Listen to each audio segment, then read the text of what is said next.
Sejam bem-vindos a mais um episódio do podcast Conversas Tributárias, uma realização do Tex Group. Eu sou Júlia Perissé, jornalista do Tex, e estamos aqui hoje com a COO e sócia do GHBP, advogado Silvia Piva, e com o sócio-diretor do Tex Group, Hugo Smith.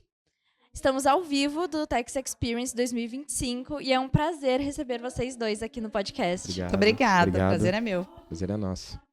Vamos falar um pouco sobre tributário no centro de operações, split payment, fornecedores. Vamos começar com Silvia. Como você sente a perspectiva das empresas, dos empresários, em relação ao split payment? Você acha que eles estão preparados? Você sente que eles têm dimensão do desafio que vai ser? Bom, em primeiro lugar, ninguém está preparado. Ninguém está preparado para o split payment. E isso começa porque nós temos, primeiro, uma dificuldade de compreensão da dinâmica. O split payment, quando você lê a legislação, ele não é simples de se entender. Por isso que nos últimos anos, um ano e meio pelo menos, eu tenho tentado, de fato, desenhar o split payment para mostrar para a empresa onde efetivamente acontece o split e como isso altera a dinâmica. A gente tem esse desenho, mas ainda faltam muitas questões, dentre elas o próprio desenho do split pela plataforma do Comitê Gestor e da Receita Federal. A gente sabe que assim não se iniciou esse processo ainda porque uma plataforma do tamanho que essa plataforma vai ser de arrecadação, ela é muito grandiosa, então ela precisa acontecer em camadas. E essas camadas levam um tempo, não adianta você falar, eu quero colocar o split agora, por que eu não tenho nada do split? Porque não é o momento. Porém, a gente já pode, com os dados que a gente tem, entender como vai ser a dinâmica do split, para a empresa já começar a ter consciência de que ela vai ser afetada em determinadas situações, quando ela emite boletos, quando esses determinados boletos atingem determinados prazos de pagamento.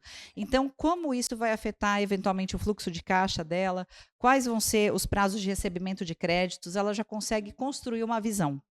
E eu vejo que as empresas ainda não estão fazendo isso. Muitas empresas ainda estão deixando para ver quando o split tiver mais dados, e a gente já tem hoje elementos já bastante consolidados para que essa visão seja minimamente construída, para que a empresa possa falar assim, eu realmente vou ser afetado, meu fluxo de caixa é apertado, enfim, na verdade, assim, se a empresa falar, olha, eu só quero saber, eu vou ser impactado no meu fluxo de caixa, vai ser. Então, e aí a gente pegando esse gancho, né, do split, quando a gente fala desse pagamento fracionado, a gente tem que perceber que o split vai ser um método onde a gente vai ter algumas particularidades diferentes do método atual, né, do cenário atual. Basicamente, hoje a empresa ela toma crédito sobre a emissão da nota do fornecedor. Então, adquirir uma mercadoria, tem a nota, vai lá tomar seu crédito PIS/COFINS, seu crédito ICMS. E agora, quando a gente fala de pagamento fracionado e o crédito acompanhando o pagamento, é o que a Silvia comentou, as empresas vão ter um impacto no fluxo de caixa. Então, eu vou poder me creditar menos, a minha apuração vai ser maior, né, em decorrência de um crédito menor, e eu vou ter um pagamento maior. O que eu acho que é importante também, né, que vem um pouquinho antes do split, que é o método, e que as empresas também não estão olhando, são os seus fornecedores. Porque a gente sabe que empresas do Simples, no novo cenário, não vão passar o crédito integral. Vai ser conforme aquele percentualzinho que está destacado na nota. Só que eu também percebo que não é só a empresa do Simples Nacional, mas também as empresas do lucro presumido, que ninguém parou para analisar ainda. Porque hoje uma empresa do lucro real, se ela vende uma mercadoria a 100, vamos se dizer que o custo dela vai ser 10, arredondando lá seu PIS e COFINS de 9,25 para 10, e ela vai colocar no caixa 90. Quando eu olho uma empresa do lucro presumido, ela vai ter os mesmos 100, só que ela vai botar no caixa 96, porque a alíquota do PIS e da COFINS é menor. Então, assim, será que as empresas do lucro presumido vão reduzir também as suas margens para tentar se equivaler às empresas do lucro real? Então, eu acho que as empresas elas vão precisar fazer uma análise não só de fornecedores do Simples Nacional, mas também olhar para fornecedores do lucro presumido, que vão ter que se adequar, né, todas essas margens de preço para tentar ter competitividade e equilíbrio financeiro aí no mercado. Então, uma coisa vai levando a outra, né? Num primeiro cenário, eu tenho que olhar meus fornecedores, entender a tributação deles e o impacto disso, e a outra é entender o split, como que vai ser esse método e principalmente aonde que vai impactar todo esse fluxo de caixa. E então, na perspectiva de vocês, ok, a empresa sabe que vai ser impactada pelo split, não tem jeito, alguma coisa vai mudar. Agora, o que a empresa faz nesse momento? A gente está a menos de 2 meses do início da transição. O que dá para fazer agora? Tá muito em cima da hora? Não, estamos em tempo, mas a primeira coisa, o split ele vai começar em janeiro de 2027. O que é importante saber? Que a posição hoje do governo oficial, extraoficial, eu falo oficial porque a única mensagem que a gente recebe é desses membros, de pessoas que estão envolvidas ali na secretaria, na SERP e tudo mais, é que o split vai começar manual. O que isso significa, o split manual? É um split em que não há consulta sobre o pagamento, se você tem crédito anterior ou não. Isso significa que você será sempre splitado. O que isso quer dizer? Sempre no momento do pagamento do crédito, do valor da nota, pelo boleto, pelo crédito, cartão de crédito, Pix ou TED, você vai sofrer a divisão. E ao sofrer a divisão, você pode ser que tenha crédito no seu conta corrente ou esse tributo já tenha sido pago. Então, o que vai acontecer? Você vai, conforme diz a lei, receber em 3 dias úteis o valor do seu crédito. Ou seja, além de você, muitas vezes, já ter pago ou ter créditos anteriores, você vai sofrer o split. Então, você vai ter, de fato, um duplo impacto, podemos dizer assim.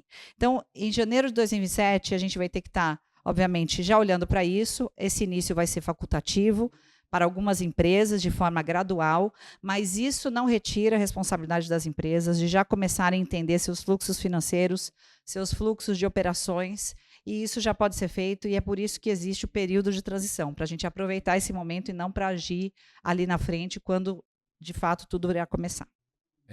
A gente tem uma mania que brasileiro, né, deixa tudo aos 45 do segundo tempo.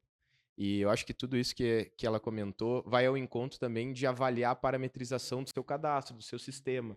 Porque, pensa assim, hoje uma empresa, dependendo do segmento no varejo, tem lá seus 30 mil SKUs ativos.